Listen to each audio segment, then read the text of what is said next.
Hello YouTube, in this video I'm going to be making an alien ray gun and I'm going to be using a technique called kit bashing.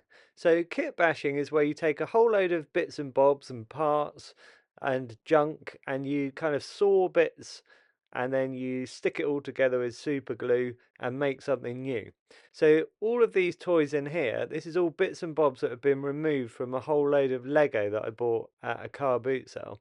Whenever I buy Lego, I just go through it all and I take out everything that's not Lego so that I can sell the genuine Lego on eBay. I keep all the little minifigures for myself for my own collection, but everything else I just take out and then I use it for this kit bashing. You can see here as well, I've got a box full of radio controlled car bits here. That other box was all just bits and bobs of, more like metal things removed, components and stuff. And this is what I've ended up taking out. These two little plastic ray guns are just cheap ones that you can just buy in a shop and you pick them up for like 50p or a pound or something in a charity shop. So I look out for these whenever I see them because you can paint them up. So like this is one that was really plasticky when I first got it, but I painted it all up so it looks more like sort of weathered metal.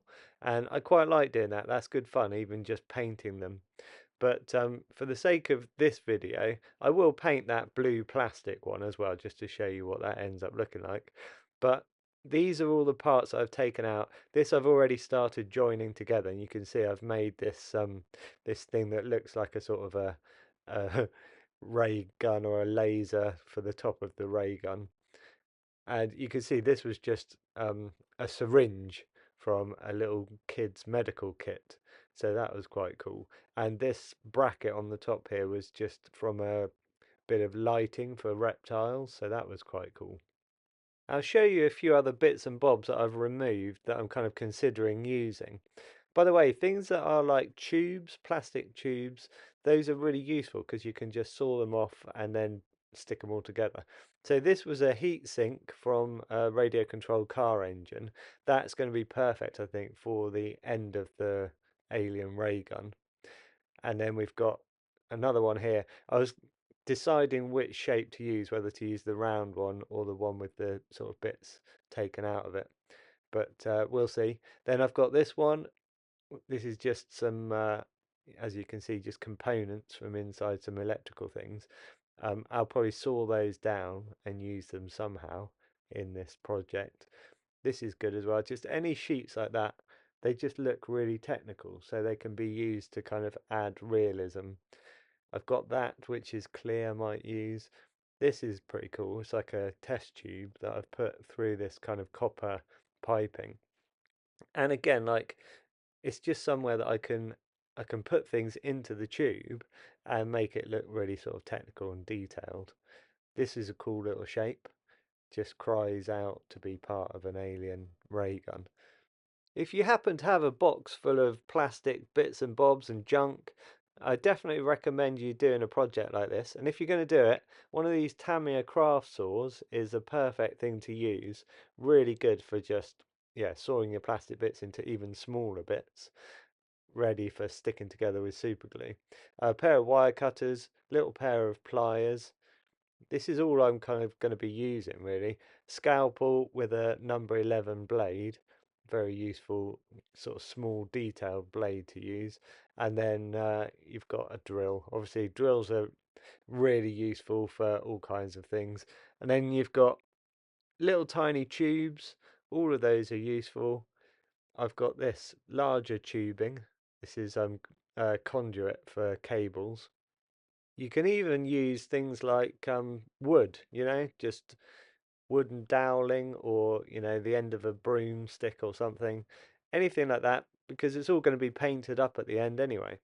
Right, this is what I came up with after quite a long time of sawing and gluing, sticking bits together. And I think you'll agree, it's looking pretty cool. It's a cool shape. It took me a while to kind of try different scenarios, different ways of joining things together, and this was the sort of ideal version that I came up with. And as you can see, it's all a bit of a mishmash because you've got a lot of different plastic parts and all kinds of things joined together, and it looks pretty rough at this stage, but it's all sort of ready to be painted. The painting will bring it all together. Can you see all of the light areas on this? That is all milliput, which is a two-part putty. Like I say, I've been using super glue for all of the sticking together of this. If you're going to buy super glue though, don't buy those little tiny tubes because they get used up so quickly and you end up just getting through loads of those little tubes. Buy it in bottles like this. There's much less waste and it goes a lot further. It also ends up being a lot cheaper. Right, all of those light areas I was talking about, that is all milliput. If you haven't used milliput before, it's a two-part putty. You mix the two parts together in equal amounts and it sets rock hard in about 4 hours. It's really good for kind of smoothing in. This is silver grey that I'm using today, but you can use standard as well. Here's a QR code if you want to get yourself some. So decide on the colour that you're going to paint your gun quite carefully. I decided to do mine green, but I started by doing it this green, which is all right. It looks pretty cool. Um, but then I decided that I wanted it to be a much brighter, maybe slightly turquoisey coloured green. So it looks more like a sort of a military looking thing. But I'll show you in a second and you'll be able to see the difference. So I made a little base for it just out of a block of wood with a dowel. The dowel just slots into a hole that I drilled into the handle of the gun. But yeah, let me just show you the difference between this sort of darker green that I painted it initially and then this brighter green. I think you'll agree it sort of stands out more. You see all the details more clearly. And at the beginning, I did think with this that I would probably end up either sort of dry brushing some silver onto it or, adding like little silver bits along edges and things so it looked like kind of chips in the paint. That was my kind of initial idea. I did also think that I could add sort of rusted bits onto this and that could look pretty cool. But I end up actually just leaving it like this as a sort of a plain thing. You'll see as well, like I put it in a box with like loads of other sort of components and bits and bobs that I make for the project. I made a couple of other alien ray guns in the past, and that was after being inspired by Dr. Grordbort's. If you haven't come across anything by Dr. Grordbort's before, it's worth having a look at. I think I first saw their guns on Adam Savage's YouTube channel where he kind of covered them. So I recommend going and looking at those as well. I have got one and I will be doing a video in the near future to show you what a Dr. Grorbort's gun looks like. Very inspirational shapes and things, and so many other designers have kind of made their own ray guns after being inspired by Dr. Grorbort's. They're just a really amazing fusion of kind of steampunk mixed with kind of classic sci-fi alien ray guns. They're just really amazing looking designs. And that's what I was trying to get with this. And obviously, you can do your best with bits of plastic junk, joining it all together. I think this looks pretty amazing as it is, but you could do a lot of kind of really careful sculpting as well. And in the future, I might go so far as to try and make a gun completely from scratch, where I make the whole thing out of milliput, but that'll be a future project. Right, my next part of this project was that I wanted to make a load of little rocket grenades.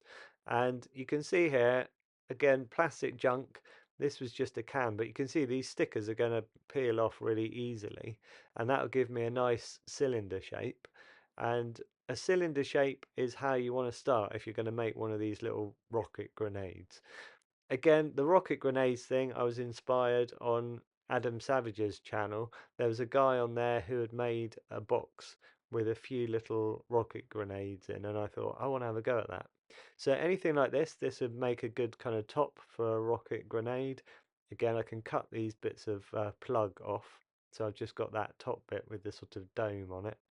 That'll be perfect.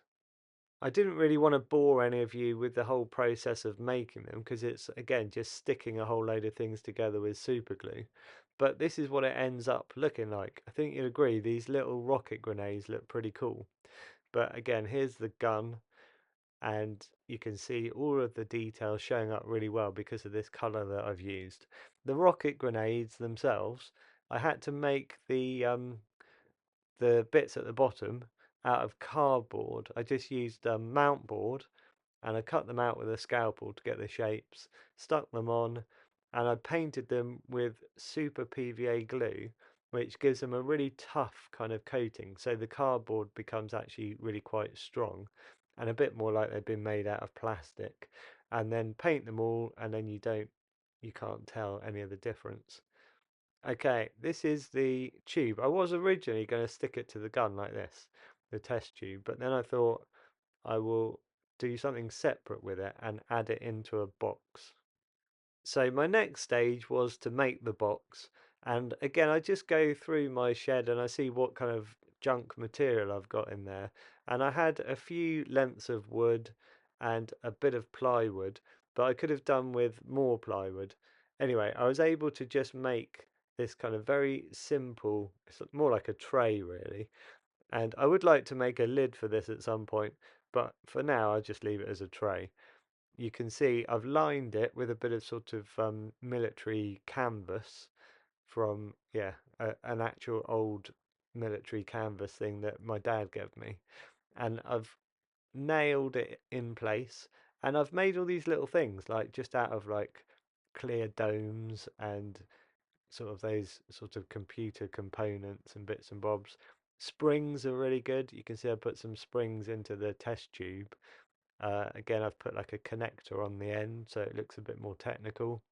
And all of the rocket grenades I've attached in with these little straps of the military fabric. I think that works really well. It's quite nice with the gun to have the option of either putting it on the little stand, mounting it like that, or being able to have it in this tray that I've made. You can see I painted that little gun. Do you remember it was like clear blue plastic before? I've painted it so it ties in with these other ones. I dry brushed a bit of silver onto it, but I think it looks a little bit worse for dry brushing the silver. So I think what I'm going to do is paint over it again, just with this flat colour that I've used for everything else, and then it should look really good. Okay, then I went a step further and I thought, what else can I put in this tray to make it look more like a sort of a alien weapons kit, if you like. So I've got my ray gun at the top, my rocket grenades at the bottom, the test tube thingy in the middle, and I've added a lot more bits and bobs to it just to make it look more technical. So there's another one of these. Look, all of those, they were just, I think, a plastic Christmas ball, and I've just screwed them in. But it's the little computer components and things. I've added more of those in, and I've got some with like wiring and stuff on there. And I think it just looks like more intriguing when you look at it. You're like, oh, what's that? What would that do? You know, it could be anything, couldn't it? I even put one here with a button on it, red button on the top. So it's like you sort of think, ooh, what would that button do? And then more sort of computer components there with some wires. I think it's quite good if you just have a few loose wires kicking about. You sort of think, oh, that could be useful. And I've stuck some bits on the side as well. So I probably won't end up making a lid for this now. I'll probably just leave it like this and it can be sort of wall mounted. By the way, if you ever wall mount something like this, what's quite nice is over time it gets a bit dusty, and I quite like that. Like when it gets a little bit dusty, it looks a bit more realistic, you know, like it's just a kind of a found object that's just kind of been there and just aged quite nicely. This thing I made a long time ago just out of an old skateboard key ring and some bits from a radio controlled car. But I think that looked quite cool, like it's quite a technical looking thing. Oh yeah, and there's this sort of disc in the middle that's kind of got a mirror finish to it. It's really shiny and it's just quite an interesting shape. So I just stuck that on. Because again, you're sort of intrigued by it. You're like, what's that weird looking disc? That's quite cool. I don't know what it was from. I think it was from a key ring or something. And then I've got this on the side. There's this thing that looks a bit like an aerial in there with a sort of a circular hoop on the end. Again, I put some springs on that. Springs always help, I think. And then this comes down the side. I think this was for um, like mounting test tubes and things in a laboratory. It's like a clamp that you attach to the side and then you can maneuver it. But again, it just looks really kind of an unusual shape and quite technical and just adds a layer of intrigue when you look at the whole thing together. You're like, that looks quite realistic. You could imagine an alien dealing with something like this. Right, I was going to show you a couple of other ray guns that I made in the past. This was my first ever attempt, and you might be able to recognize some of the parts that are in here because, again, they're just from found objects, bits and bobs that I had lying around.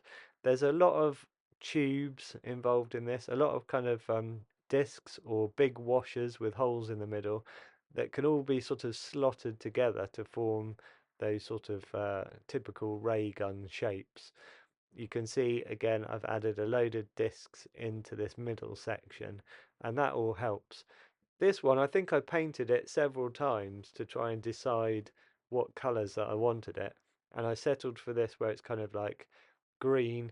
I quite like green for alien ray guns. I think aliens are typically thought of as being green, quite a lot of them. So this would tie in quite nicely. And then I've gone for this sort of rusty effect as well, with a bit of sort of like coppery, bronzy sheen to it. Again, this one has been left on my side for a really long time, so it's got a lot of like bits of fluff and dust and cobwebs and things on it. But I think that all adds to it. It just makes it look more like a sort of antique ray gun. Okay, that was the first one. This is the second one that I made. Again, inspired by Dr. Grorbort's. This is more typically kind of steampunk looking.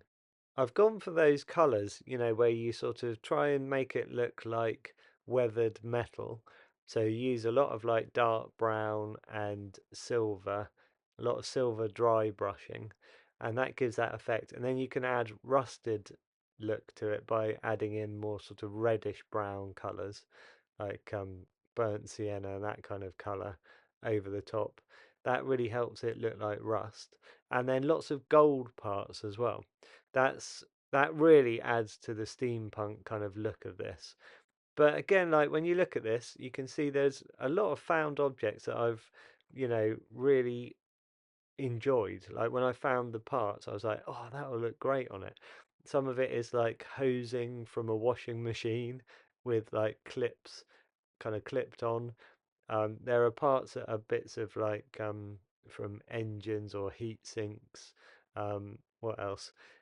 Bits of like this end bit was a bit of a lighting unit, just would have had a bulb in it, but it makes a really good end to a ray gun. So, oh yeah, the handle itself was a Pro Diablo catapult, like fishing catapult. So that looks really cool, and also makes a great handle. Means you can rest it on your arm as well. It just makes it really comfortable if you want to hold it. Like it'd be really good for like cosplay or something like that. So this is everything together that I've done so far.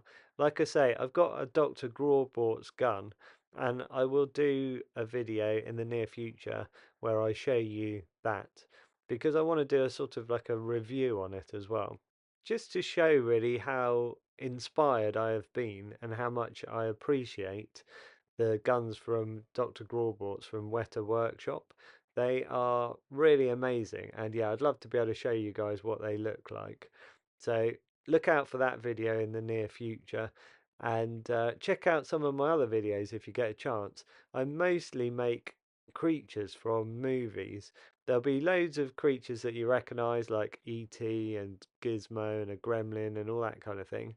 But also there'll be a lot more obscure movie creatures. I try and pick the weirdest creatures possible because I just really love them. Anyway, I hope you've enjoyed this video. Hit subscribe to see anything that I post up in the future. thanks to Milliput, and thanks for watching. Catch you in the next video.